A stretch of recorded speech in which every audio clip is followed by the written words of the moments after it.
അങ്ങനെ ഇന്ന് നോമ്പ് 29ആയിരുന്നു. അപ്പോൾ ഇന്ന് നമുക്കിന്ന് നോമ്പ് തുറ മൂവാറ്റുപുഴയിൽ എൻ്റെ വീട്ടിലാണ്.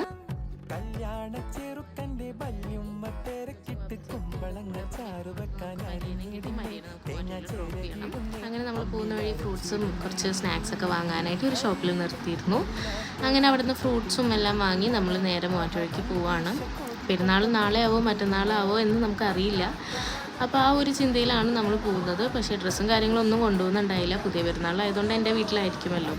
അങ്ങനെ നമ്മൾ ചെന്ന് നോമ്പൊക്കെ തുറക്കാറായി, ബാങ്ക് കൊടുക്കാനായിരുന്നു. പെരുമ്പാവൂർ മൂവാറ്റുപുഴയ്ക്ക് നല്ല ബ്ലോക്ക് ആയതുകൊണ്ട് അത്യാവശ്യം ലേറ്റായിട്ടാണ് നമ്മൾ എത്തിയത്. അങ്ങനെ നമ്മളവിടെ എത്തി, നോമ്പ് തുറക്കാറൊക്കെ ആയി.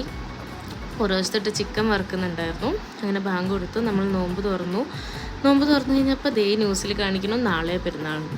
പിന്നെ നമ്മൾ ഫുഡൊക്കെ കഴിച്ച് പെട്ടെന്ന് തന്നെ പെരുമ്പാവൂർക്ക് തിരിച്ചു പോയി. ഉമ്മച്ചിനെയും വാപ്പച്ചിനെയും വീട്ടിലാക്കി ഡ്രസ്സൊക്കെ എടുത്ത് വീണ്ടും മൂവാറ്റുപുഴയ്ക്ക് നമ്മൾ തിരിച്ചു വന്നു.